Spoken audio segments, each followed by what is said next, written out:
All right, so let's just start here. This, I mean, any one of the top 4 stories I have here, we could spend an entire show on, but we don't have the ability to do that. Yesterday, the Trump administration announced that they had struck the deal of a lifetime with Turkey. This is after releasing the letter that looked like it was written by an 8-year-old and supposedly showing how tough Donald Trump was. Here he is making the announcement about the supposed ceasefire. Within moments after this, Turkey made it clear this is not a ceasefire. It's just a pause. And it's basically what this amounts to is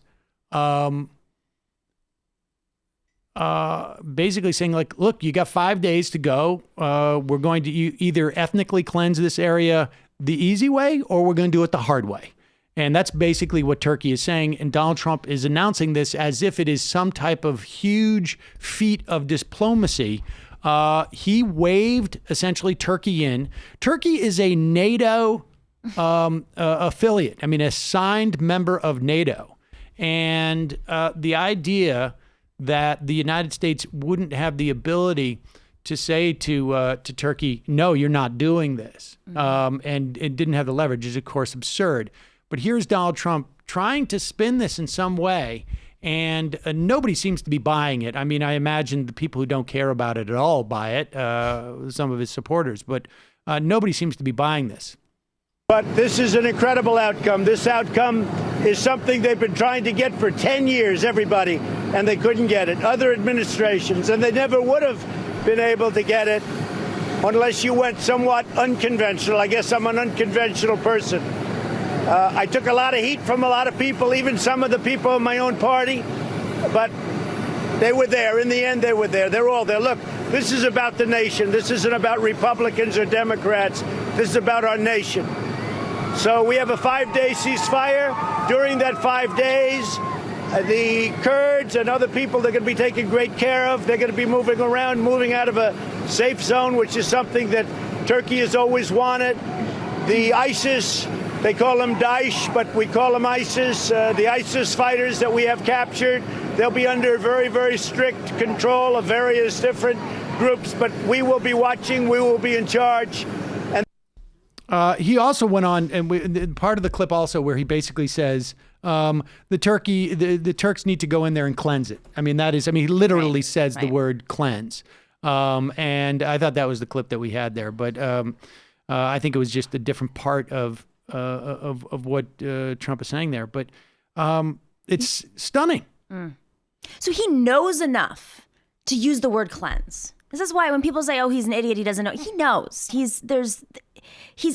has enough information there to use it the wrong way, to be dangerous with it. And I mean, so somebody could have, like, literally, it could have been one of the senators who have a problem with this come in and say, you realize you're basically, the Turks are going in there to ethnically cleanse this area. And he probably it just stuck in his head. Right. And then regurgitates it. But this is, I mean, we're on the brink of a massive disaster. Now, the Kurds have been sold out by this country. Mm-hmm. I mean, I don't know when the first time was, but I know it goes back at least until like the Kissinger era, where the Kurds were used, where the Iranians used the Kurds, I think, on Iraq. And then when Saddam basically towed the line, we then sold out the Kurds to Saddam. And then George Herbert Walker Bush said, rise up in the north of Iraq and we'll be there for you. And we weren't. It's a horror show. I mean, I don't know what the solution is in terms of but this is, we're on the brink, I think, of another humanitarian catastrophe. And I don't know. I mean, look, the Syrian civil war was one that we couldn't, I think, in my estimation, do anything to improve the situation. But this is one which I think we caused. Do we have that clip of him saying cleanse? Yeah. All right, here it is. 22-mile strip that for many, many years, Turkey, in all fairness, they've had a legitimate problem with it. They had terrorists. They had a lot of people in there that they couldn't have. They've suffered a lot of loss of lives also, and they had to have it cleaned out. But once you start that, it gets to be to a point where a tremendous amount of bad things can happen. So a process started, and we started to negotiate. And I think that obviously the sanctions and tariffs were going to be very biting. I'm glad we don't have to do it. We'll be taking them off very quickly as soon as this is finalized. But this is an incredible outcome. So in other words, you can go in there, give us 5 days to get as many of those people out, then go ahead. We're going to lift the sanctions. There's a lot of people who are, I mean, there's two different theories here, right? One is that there's some type of payoff situation, which wouldn't be that terribly strange, knowing Donald Trump's modus operandi. The other is he just got rolled by Erdogan and was literally just too intimidated to do anything. Do you think that, or I don't know which one I believe, but it had to have been one of those two things. I mean, either there is some type of leverage being exercised on Trump, right? By, someone's giving him this idea to do it. Someone is definitely doing it. Is it Erdogan, or is it who benefits from global destabilization and NATO? Well, I think we... Right. I mean, look, Russia's not upset about this. Let's put it that way. Obviously.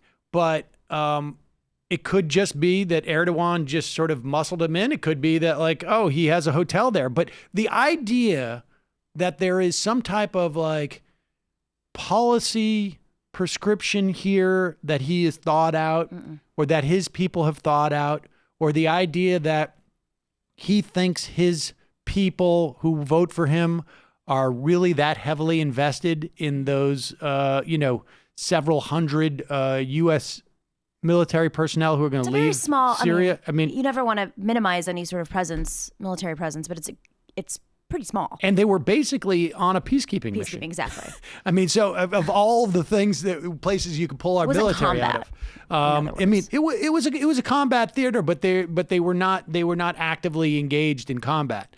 I mean, it's hard to come up with an answer that people would get.